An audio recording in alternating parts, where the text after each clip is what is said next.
Hello everybody, this is the Wikstrand. So expectations, it can be a bit of a double-edged sword when it comes to movies, because sometimes you expect the movie to be really good, and then no matter how good it is, it cannot quite reach the lofty height that you have set up for yourself in your brain. So even if the movie is really good, you'll still think that it was just quite okay. On the other hand, you have those occasions where you think that the movie is going to be the drizzling shits, but despite how good the movie is, you can still not accept the fact that the movie is good because you were so convinced that it was going to be bad that you cannot quite accept the fact that it was quite a good movie. But then you have, these rare occasions where a movie kind of weasels itself into your life, and then you discovering towards the end, my god, this is one of the greatest movies I've seen in several months.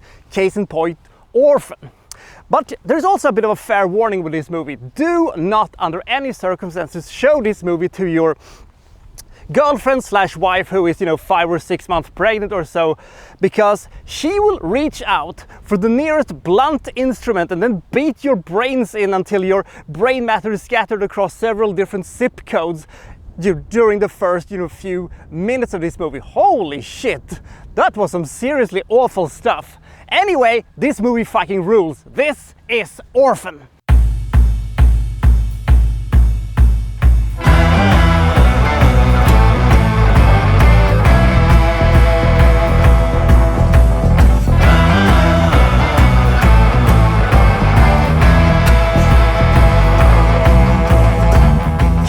Played by Vera Farmiga, is still suffering the trauma she has after losing her third child. It was stillborn, and she has been dealing with alcoholism and the fact that her husband, played by Peter Sarsgaard, has been sleeping around with other women and stuff like that, and she's slowly trying to figure out what to do with her life, and he thinks that the best way is trying to take all of that love that she wanted to give, their third child, and give it to somebody new. So they try to adopt an older child, actually becoming the second oldest person in the family. So they go to this orphanage where they meet Esther.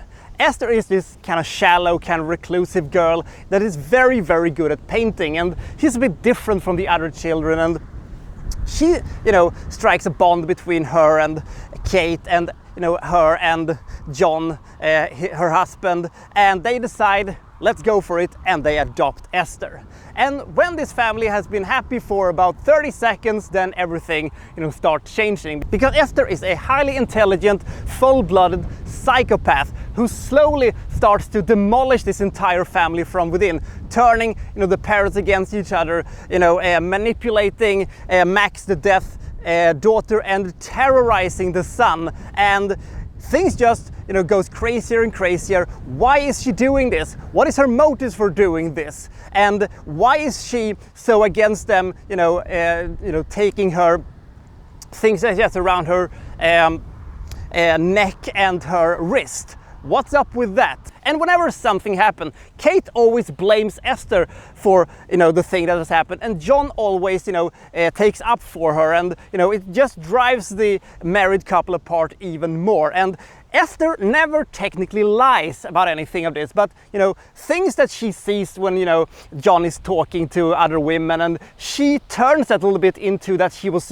flirting with her, and Kate and John always assumes the worst of each other, and their dialogue together are absolutely fantastic because there is nothing here that is out of the ordinary, and the arguing between Kate and John just feels so natural because everything that is said is plausible, that you can interpret it in different ways. That I thought was so fucking clever. And the fact is that it is very easy to manipulate children if you are as smart and intelligent and have such a foresight that Esther has. So the children doesn't feel like they're stupid. They're just children and they don't know better. I thought also that was very clever. There's a lot of DNA that this movie shares with the forgotten 90s classic The Hand That Rocks the Cradle, in which a young woman infiltrates a family to destroy them from begin because what happened to her unborn child and to her husband. If you have never seen that movie, see that movie. Now, which one is the better of these two? In my opinion, The Hand That Rocks the Cradle. It is one of my absolute favorite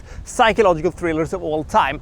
Why Well, there is one thing this movie did that I thought didn't benefit this movie really much, because we do have sort of two simultaneously happening storylines. We have the parents and we have the children. They're both very good, but none of them are allowed to breathe. They're not allowed to shine as they would have if they would have been, the focus of the movie, or if it would have had, the single storyline in the movie. But you couldn't do, both of them justice, because then the movie would probably have, ranked up to 140, 150 minutes or something like that. And I don't think that people want to see that.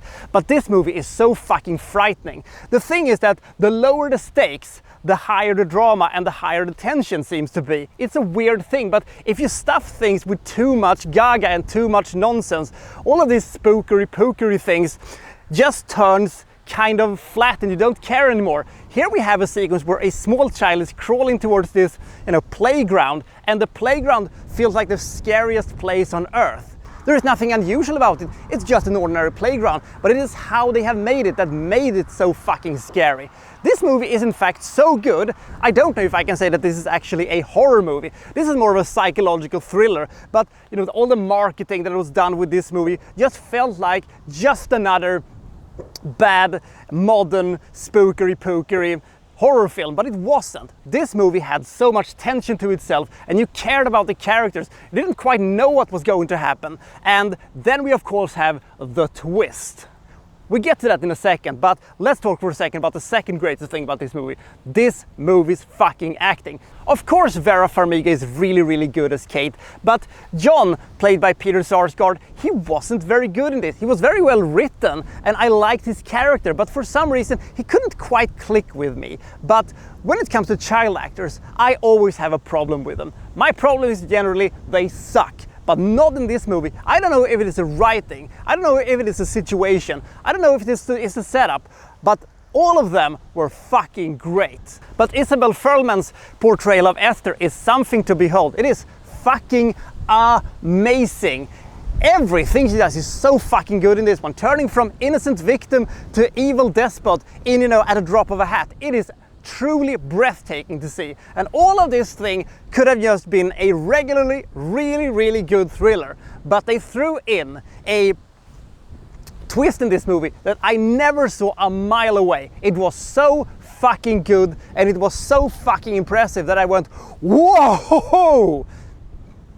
It was amazing, and it just elevated this movie even more. There are a few things in this movie that I think didn't quite work out as well as it could have. There are some occasions where things just go a little bit too smooth, and there are these occasions that is a little bit too contrived for its own good, and you're thinking, well, why doesn't that happen? Why doesn't this happen? Not to the degree that I'm kind of disliking the movie or anything like that. It was just a little bit too contrived for it to really work.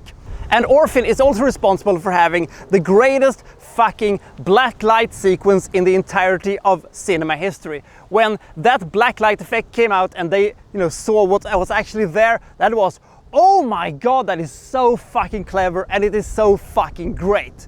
So, is this a movie that you should see? Most definitely yes. If you hate scary movies, I think you should see this movie, because this is technically not a horror movie. If you love horror movies, you'll still see enough horror-esque things in this movie so that you can get your fill about it. And if you like psychological thrillers, and if you like these sort of more domestic thrillers with more about family and not so many characters, and not some guy in a mask with a knife that goes around and chops up horny teenagers and stuff like that, that is something I don't like. Because when you have such a small cast as you have in this movie, then you care a lot more about the characters. Because if you have, like in a slasher movie, a bunch of stupid red shirts that is just there to get killed by the masked killer with his knife or anything like that, I just don't care about that.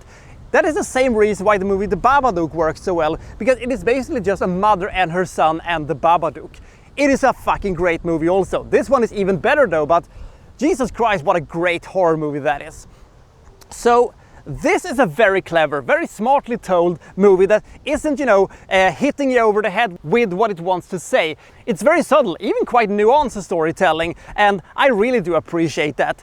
The movie has some small minor problems, but it has a great pace and it has a lot of great moments, and even though the last 25 minutes of this movie was a little bit overbooked and overcomplicated, and they went a little bit too far. I still think that they were restrained enough to actually pull this one off. This was an actually very, very good movie, and one of the most surprising hits of 2009. A great year for movies, and this movie was fucking excellent. This is an almost perfect hybrid of psychological thriller and horror film. I give Orphan 89 points. When I rewatched the movie for the purpose of this review, I discovered that not only does it hold up 100%, it is actually even slightly better than I remembered it to be, because it was such a great finish to the whole thing, even though it could have been told a little bit less complicated. And if there ever was a movie that I would have accepted having a bit of a cop-out ending, I could have taken it in this movie, but they didn't do that. They stuck to their guns, and I respect them for it. I really appreciated this movie. It was a really scary,